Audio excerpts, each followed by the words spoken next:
ছি, তোর মতো কালো কুৎসিত পরি আমি আর দুটো দেখিনি। তোর জন্য আমি সব সময় অপমান বোধ করি। আমার পরিরাজ্যে তোর মতো একটা কুৎসিত পরি থাকুক সেটা আমি চাই না। তোর এই কালো কুৎসিত চেহারার জন্য আমার পরিরাজ্য কলঙ্কিত হচ্ছে। তাই তুই এক্ষুনি আমার পরিরাজ্য থেকে বেরিয়ে যা। এসব কথা বলে রানী পরি কালো পরীকে পরিরাজ্য থেকে তাড়িয়ে দেয়। আর কালো পরি কাঁদতে কাঁদতে পৃথিবীতে চলে আসে। পৃথিবীতে এসে ফুলপুর নামক একটি গ্রামে আশ্রয় নেয়। বা এই গ্রামটা তো ভারী সুন্দর, একেবারে আমাদের পরিরাজ্যের মতো। না বাবা, আমি আর কোথাও যাচ্ছি না, আমি এই গ্রামেই থাকবো। এরপর থেকে কালো পরি ফুলপুর গ্রামেই থাকতে শুরু করে। ফুলপুর গ্রামে অনেক মানুষের বসবাস ছিল, আর গ্রামের সব মানুষেরা কৃষিকাজ করে তাদের সংসার চালাতো।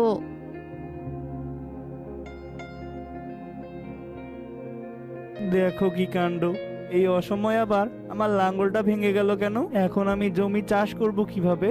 এইসব কথা বলে বিনোদ কপাল চাপকাতে থাকে। আর তখনই সেই দিক দিয়ে কালো পরী উড়ে যাচ্ছিল।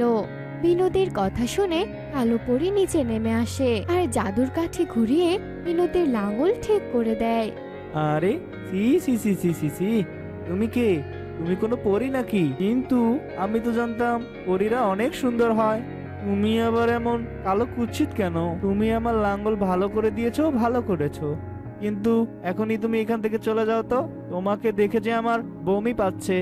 বিনোদের কথা শুনে কালো পরী মন খারাপ করে চলে যায় আর বিনোদ লাঙ্গল দিয়ে জমি চাষ করতে থাকে।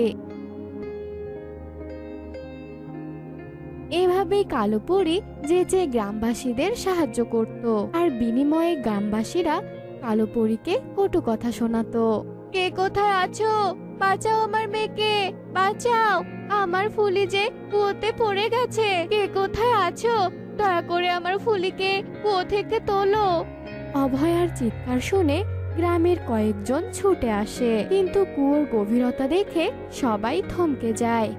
না বাপু, এই গভীর কুয়ো থেকে তোর মেয়েকে তোলা মুশকিল রে অভয়া। আজই বুঝি তোর মেয়ের শেষ দিন। কি বলছো কি তুমি এসব দিদি? দয়া করে এসব অলক্ষণে কথা বলো না।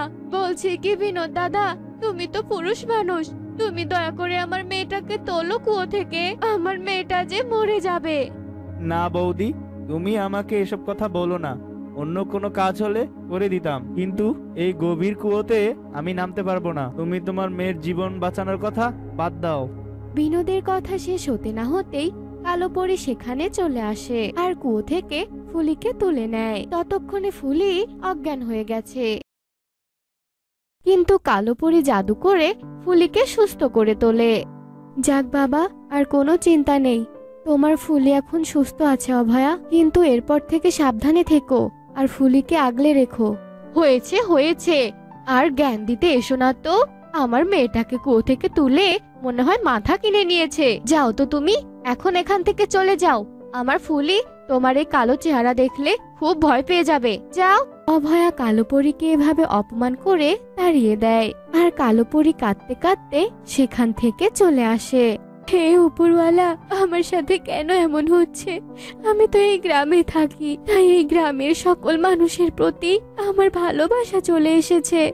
তাই তো সবার এত কটু কথা শোনার পরেও সবার বিপদে ঝাঁপিয়ে পড়ি, বিপদ থেকে উদ্ধার করি। তবু এই গ্রামের মানুষরা আমায় কথা শোনাতে ছাড়ে না। কিন্তু আর না, আমি কারো আর কটু কথা শুনবো না। এরপর থেকে কালো পরী প্রতিজ্ঞা করে যে সে আর কারো উপকার করবে না। এরপর বেশ কিছুদিন কেটে যায়।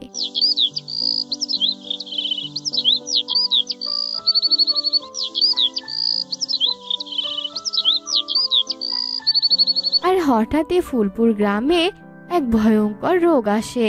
সেই রোগে আক্রান্ত হয়ে মানুষের শরীরে ফোসকা পড়তে শুরু করে। এসব কি হচ্ছে? আজ তো দেখছি আমার শরীরেও কালো কালো ফোসকা পড়েছে, আমিও তো কালো হয়ে গেছি। হায় হায় রে, আমার এত সৌন্দর্য সব শেষ হয়ে গেল, এবার আমার কি হবে?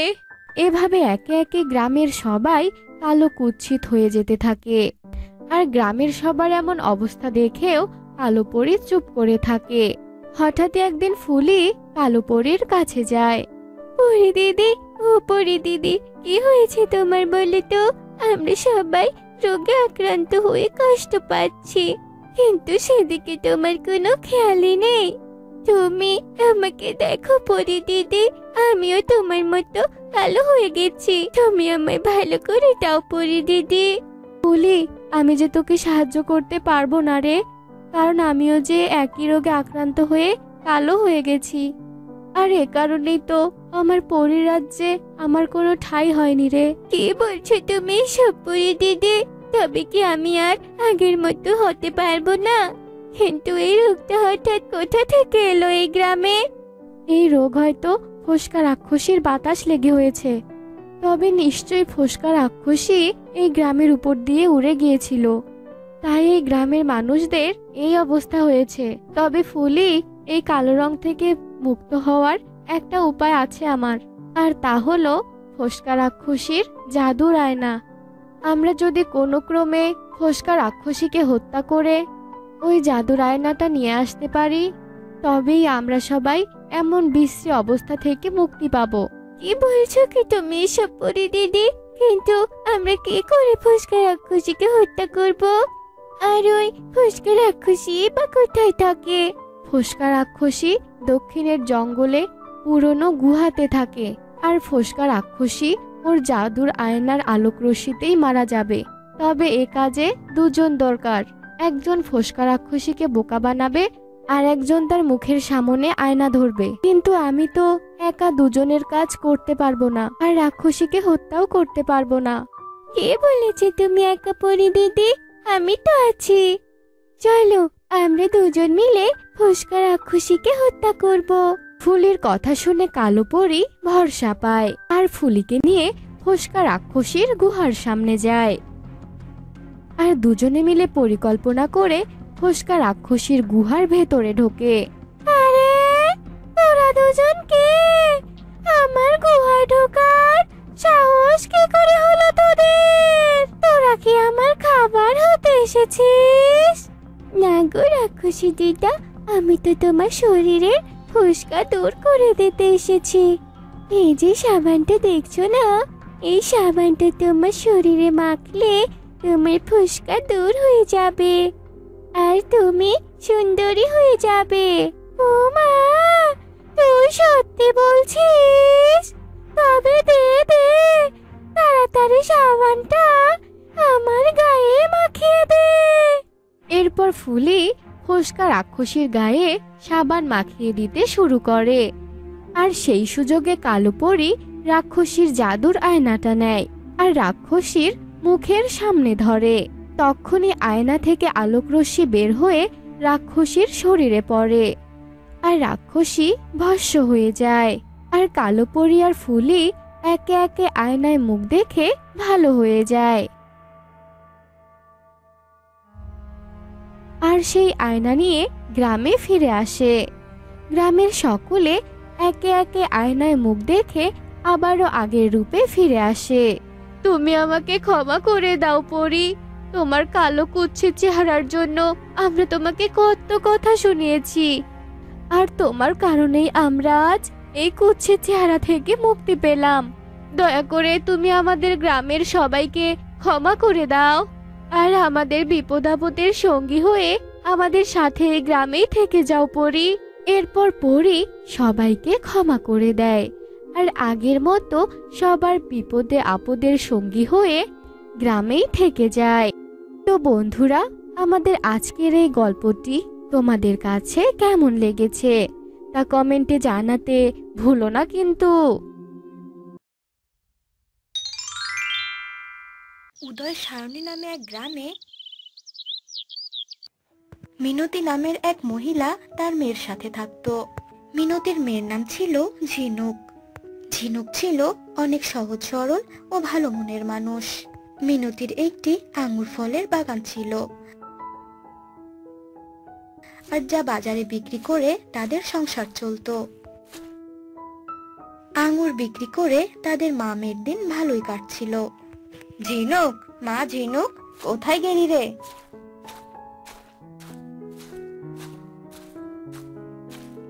হ্যাঁ মা, বলো, ডাকছো কেন? কিছু লাগবে তোমার? না, আমার কিছু লাগবে না, আমি আঙ্গুর বিক্রি করতে দোকানে যাচ্ছি। তুই আঙ্গুর গাছগুলোর একটু ভালো করে খেয়াল রাখিস। কেউ এসে আঙ্গুর চাইলে এমনি এমনি দিবি না কিন্তু, বলে দিলাম। আরে মা, তুমি যে কি বলো না, আমি এমনি এমনি কাউকে আঙ্গুর দেব কেন? তুমি যাও তো, আমি সবকিছুর ভালো করে খেয়াল রাখবো। হ্যাঁ, তাই যেন হয়, সবকিছু যেন ঠিকঠাক থাকে। আসলাম তবে আমি। এই বলে মিনতি তার কাজে চলে যায়। এভাবেই তাদের মামের দিন অনেক ভালোই চলছিল। ঝিনুক অনেক সহজ সরল ও বোকা টাইপের হওয়ায় অনেকেই তাকে ঠকিয়ে আঙুর নিয়ে যেত।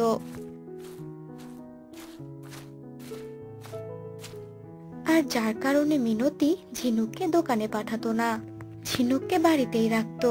একদিন ঝিনুকের বাড়িতে ঝিনুকের এক বান্ধবী আসে, যার নাম ছিল রীতা। ঝিনুক, এই ঝিনুক, বাড়িতে আছিস? কে কে ডাকে আমায়?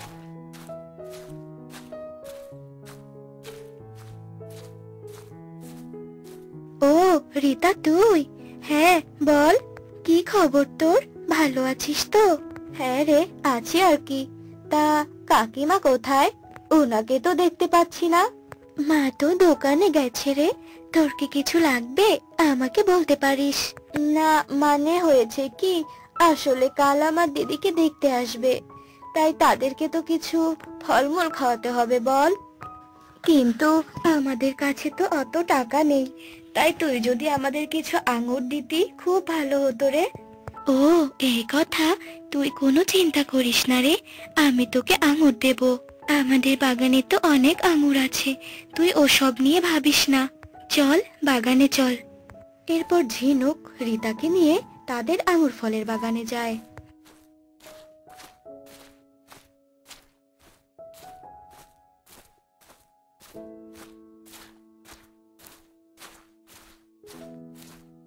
আরে বাহ ঝিনুক, এখানে তো অনেক আঙুর রে। আমি তবে এখান থেকে আঙুর ছিঁড়ে নেই। এই বলে রীতা বাগান থেকে অনেকগুলো আঙুর ছিঁড়তে থাকে।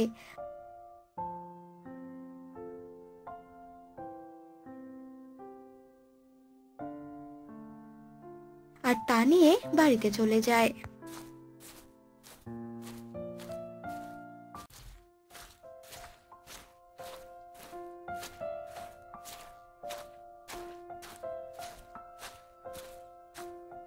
পরে যখন মিনতি বাগানে যায়,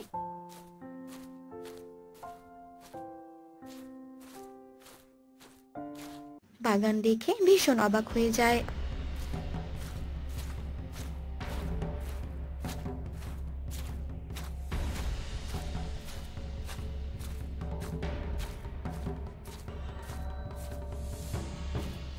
এই ঝিনুক, বাগানের আঙুরগুলো কোথায় গেল? হ্যাঁ,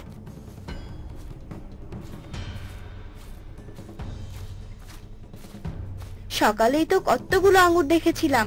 আসলে মা, রীতা এসেছিল, ওর নাকি কিছু আঙুরের খুব দরকার ছিল, তাই ও কিছু আঙুর নিয়ে গেছে। তুই কবে চালাক হবি বলতো?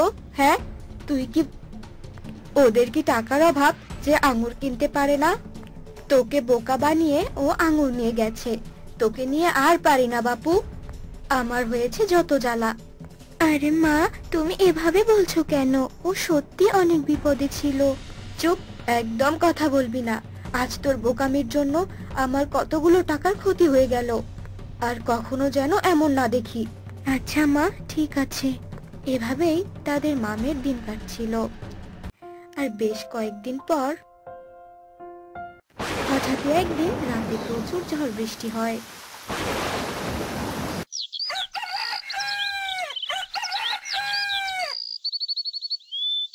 যে কারণে মিনতির বাগানের সব আঙুর গাছ নষ্ট হয়ে যায়। পরের দিন যখন ঝিনুক ও মিনতি তাদের আঙুরের বাগানে যায়,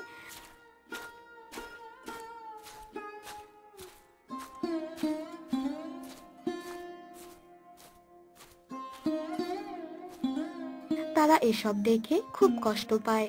মা, এসব কি হলো মা? আমাদের তো সব আঙ্গুর গাছ নষ্ট হয়ে গেছে। আমাদের তো এভাবেই সংসার চলতো মা। তবে এখন কি হবে মা? জানি না রে মা, আমার এতদিনের সব কষ্ট বৃথা গেল। কিভাবে চলবো আমরা এখন? মিনতির আঙুরের বাগান ভেঙে যাওয়ার কারণে সে ভীষণ অসুস্থ হয়ে পড়ে আর প্রচুর ভেঙে পড়ে। ঝিনুক কি করবে না করবে ভেবেই পায় না। কি করব এখন আমি? মা তো খুব অসুস্থ। মাকে যে ঔষধ কিনে খাওয়াবো তার টাকাটাও নেই।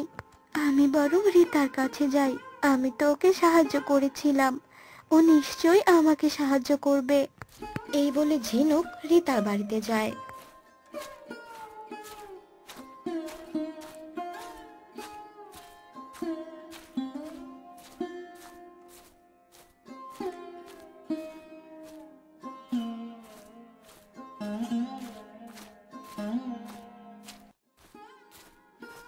আর রিতাকে দিয়ে সব কথা বলে।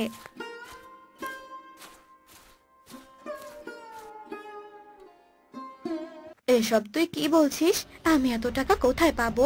আমার কাছে এত টাকা নেই। আমি তোকে কোনো সাহায্য করতে পারবো না। তুই চলে যা এখান থেকে। তুই একটু দয়া কর আমায়, অন্তত আমার মায়ের জন্য একটু খাবার দে। তোর বিপদে তো আমি তোকে সাহায্য করেছিলাম, বল। এই, যা এখান থেকে, বললাম না আমি তোকে কোনো সাহায্য করতে পারবো না। এই বলে রিতা ঝিনুককে বাড়ি থেকে তাড়িয়ে দেয়। আর ঝিনুকও নিরুপায় হয়ে সেখান থেকে চলে আসে।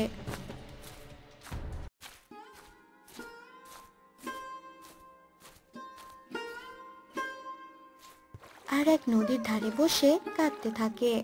এবার তবে কি হবে? আমি কি আমার মাকে বাঁচাতে পারবো না? আমায় তুমি সাহায্য করো। এসব বলে ঝিনুক খুব কাঁদতে থাকে। আর তখনই সেখানে এক পরী আসে।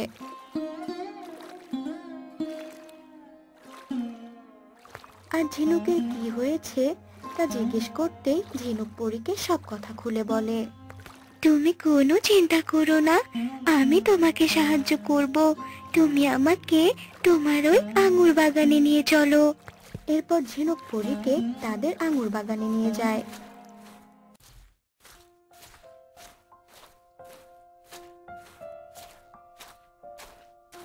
আর পরী সেখানে গিয়ে তাদের আঙুর বাগানে জাদুর কাঠি ছোঁয়াতেই আবার সেখানে সব বাগান ঠিক হয়ে যায়। আর গাছ ভর্তি গোলাপি আঙুর ধরেছিল। এ দেখে তো ঝিনুক একেবারে অবাক হয়ে যায়। এ আমি কি দেখছি? গোলাপি আঙুর? আবার আঙুর কখনো গোলাপি হয়? হ্যাঁ, গোলাপি আঙুর। আর এগুলো অনেক সুস্বাদু হবে। বাজারে নিয়ে গেলে সবাই এই আঙুর কিনবে। আর এই আঙুর কখনো শেষ হবে না। তোমায় অনেক ধন্যবাদ পরী। এরপর পরী সেখান থেকে চলে যায়। আর ঝিনুক গোলাপি আঙুর তুলে বাজারে বিক্রি করে।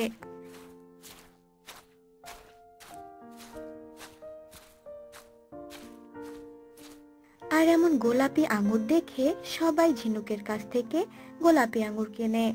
গোলাপি আঙুর বেচে ঝিনুক অনেক টাকা পায়। আর তা দিয়ে তার মায়ের চিকিৎসা করায় আর তার মাকে সুস্থ করে তোলে। আর তারা মামে মিলে আঙুর বিক্রি করে তারা সুখে দিন কাটাতে থাকে।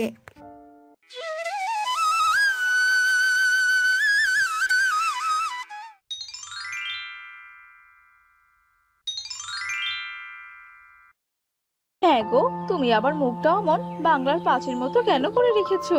কি হয়েছে তোমার? তুমি আবার কোথা থেকে বোকা হয়ে এলে শুনি? সেসব কথা তুমি আর বলো না গিন্নি। মহাজন যা শুরু করেছে তাতে তো মনে হচ্ছে এবার আমায় না খেয়েই মরতে হবে। তোমার কথার তো আমি কোনো কিছুই বুঝতে পারছি না। কি হয়েছে কি সেটা তো বলবে। আমাকে একটু খুলে বলো তো। কি আর বলবো তোমাকে গিন্নি, তুমি তো জানোই আমরা এতটাই গরিব যে ফসল রোপণ করার সময় বীজ কেনার মতো আমাদের হাতে কোনো টাকাই থাকে না। তখন তো মহাজনের কাছ থেকেই বীজ নিয়ে আমরা ফসল চাষ করি। আর উনি বীজ দেওয়ার জন্য আমাদের ফসল থেকে অর্ধেক ফসল নেয়। আর এভাবে মহাজনকে ফসলের ভাগ দিতে দিতে আমি যে নাজেহাল হয়ে গেছি। আর তাছাড়া মহাজনকে ফসলের ভাগ দেওয়ার পর আমি যে ঠিক মতো সংসারও চালাতে পারছি না। তাই তো আমি এতদিন থেকে মহাজনের কাছে জমি বন্ধক দিয়ে সংসার চালিয়েছিলাম। আর এভাবে জমি বন্ধক দিতে দিতে আমার যে প্রায় সব জমি শেষ। আমার আর মাত্র একটা জমি আছে। হ্যাঁ, এইসব আবার তুমি কি বলছো? তবে এবার কি হবে গো? এসব কথা বলে গীতালি থেমে যায়। গীতালি তার স্বামী রমেশের সঙ্গে বসবাস করত। রমেশ পেশায় একজন কৃষক ছিল। রমেশ চাষাবাদ করেই তার সংসার চালাতো। কি গো, ফসল তুলেছি সে কতদিন আগে, আর এখনো তো আমরা ফসলই তুললাম না। এভাবে কি তুমি জমিটা ফেলে রাখবে নাকি বলো তো? তা বলছি, চাষাবাদ না করলে তো আমরা না খেয়ে মরে যাব। কিন্তু গিন্নি, জমি চাষ করতে গেলে তো আমাকে আবারও মহাজনের দ্বারস্থ হতে হবে গো। আর তখন মহাজন আবারও সুযোগ নেবে। তা তো বুঝলাম, কিন্তু তাই বলে তো আমরা আর চাষাবাদ ছেড়ে দিতে পারি না।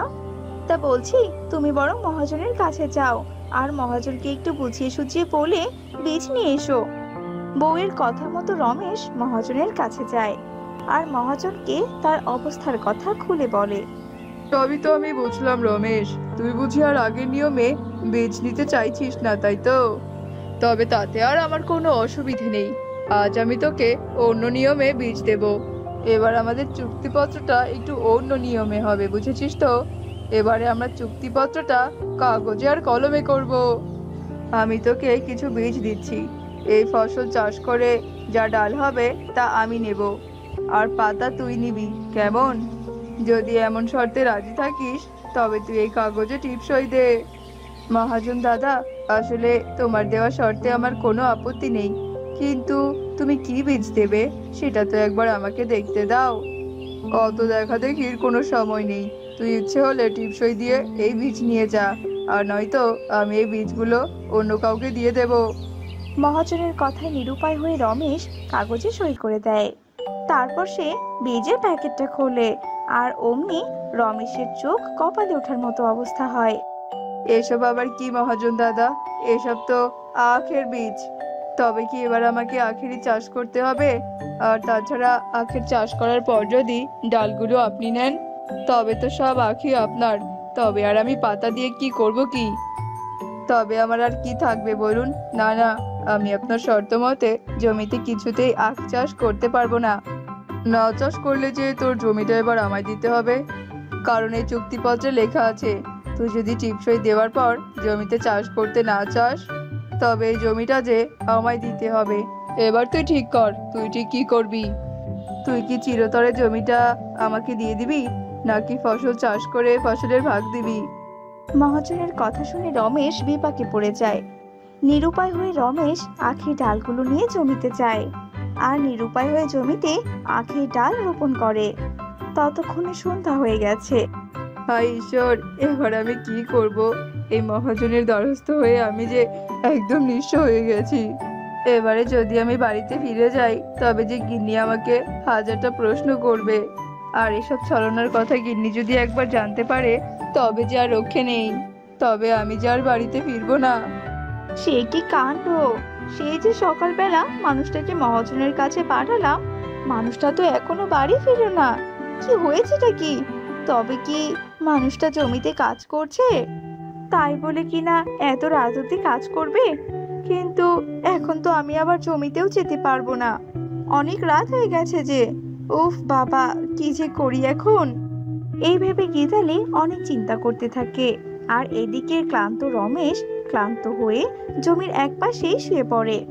এইভাবে রাতটা চলে যায়, আর পরের দিন সকালবেলা গীতালি রমেশকে খুঁজতে খুঁজতে জমিতে চলে যায়, আর রমেশকে সে জমির পাশে পেয়েও যায়। ওগো, ওঠো ওঠো! কি গো, কি হলো কি? আমার কথা কি তোমার কানে যাচ্ছে না নাকি? দেখো গো দেখো, কি কাণ্ড হয়েছে! কি গো, ওঠো! আজ আর অন্তত কোনো আলসেমি করো না। গীতালির এমন চিৎকার চেঁচামেচি শুনে রমেশের ঘুম ভেঙে যায়, আর চোখ খুলে রমেশ তো ভীষণ অবাক হয়ে যায়। কি কাণ্ড! আমি তো কালকে আখের গাছ রোপণ করেছিলাম, তবে আখ না হয়ে কিনা মেহেদি গাছ হলো। এটা আবার কি করে সম্ভব? আর এসব মেহেদি গাছে তো দেখছি সোনার মেহেদি ধরে আছে। আমিও তো এসবের কোনো কিছু বুঝতে পারছি না গো। কিন্তু তুমি আবার আখের ডাল রোপণ করেছিলে মানে কি? কাল কি তবে মহাজন তোমাকে আখের বীজ দিয়েছিল নাকি গো? এরপর রমেশ মহাজনের ব্যাপারে সব কথা গীতালিকে খুলে বলে। তবে এসব তুমি কি বলছো গো? এবার তো তবে মহাজন নিজের ফাঁদে নিজেই পা দিয়েছে। ভালো করে খেয়াল করে দেখো গো, পুরো মেহেদি গাছটা স্বাভাবিক, ডালগুলো কিন্তু স্বাভাবিক, শুধুমাত্র মেহেদি পাতাগুলোই একদম খাঁটি সোনার। আর চুক্তি মতো মহাজন তো ডাল পাবে, আর আমরা পাবো সোনার মেহেদি পাতা। আমার যে কি খুশি লাগছে। গীতালির কথা শুনে রমেশও খুব খুশি হয়। আর ঠিক তখনই মহাজনও সেখানে আসে তার জমিটা দেখার জন্য। কে কি রমেশ, তুই কিনা আমার সঙ্গে এরকম বেইমানি করলি? আমি তো তোকে আখ চাষ করতে দিয়েছিলাম, তবে তুই আবার মেহেদি কেন চাষ করলি বলতো? এই তো যেন যেন মেহেদি গাছও নয়, পুরো মেহেদি গাছ একদম স্বাভাবিক, আর শুধু পাতাগুলোই সোনার। চুক্তি অনুযায়ী তো তুই মেহেদি গাছের পাতা পাবি। তবে এবার আমার কি হবে রে? আমি তো তোর এই জমিটা নেয়ার ফায়দা করেছিলাম, এখন তো দেখছি তার সবকিছু উল্টো হয়ে গেল। ঠিকই হয়েছে মহাজন, এতদিন তো আপনি আমাদেরকে অনেক ঠকিয়েছেন, এবার একটু নিজেও ঠকুন। আর শুনুন, বেশি বাড়াবাড়ি করলে কিন্তু ওই চুক্তিপত্র আমরা গ্রামবাসীদের দেখাবো, তারপর আমরা বিচারও বসাবো। আর আপনার মুখোশটাও সবার সামনে টেনে ছিঁড়ে দেব, এই আমি বলে দিলাম। না না, তার আর কোনো দরকার নেই, কিন্তু এসব সোনার মেহেদি পাতা কোথা থেকে এলো? আমি তো সেটাই ভাবছি। মহাজনের কথা শেষ হতে না হতেই সেখানে একটা পরী প্রকট হয়, আর সেই পরীটি ছিল গর্ভবতী। তোমরা অবাক হও না, আমি তোমাদের সব প্রশ্নের উত্তর দিচ্ছি। আসলে এই গ্রামের ঠিক উপরেই আমার রাজ্য, আর এই জমির উপরেই আছে আমার জাদুই মেহেদির গাছ। গত রাতে পরিরাজ্যে খুব ঝড় বৃষ্টি হয়েছিল, আর সেই ঝড়ে জাদুই গাছের মেহেদি এই জমিতে পড়েছিল, আর সেই কারণেই এই জমিটার সব আখ গাছ মেহেদি গাছে পরিণত হয়েছে, আর গাছের সব মেহেদি পাতাগুলো সোনার মেহেদিতে পরিণত হয়েছে। আর আমি পরিরাজ্যে বসে তোমাদের সব কথা শুনেছি, তাই তো আমি তোমাদের সব কৌতূহল দূর করতে এই গর্ভবতী অবস্থায় এখানে এলাম। এরপর পরি সেখান থেকে চলে যায়, আর মহাজন রাগে ফুঁসতে থাকে। দেখলে তো মহাজন দাদা, সব হয়েছে গর্ভবতী পরীর মেহেদি গাছের জন্য। তবে তুমি এখন দাঁড়িয়ে দাঁড়িয়ে দেখো, আর আমরা মেহেদি পাতাগুলো তুলে নিয়ে বাড়িতে চলে যাই। এরপর থেকে তাদের আর কোনো অভাব থাকে না, তারা সুখে শান্তিতেই সে মেহেদি গাছের পাতা বিক্রি করে দিন কাটাতে থাকে।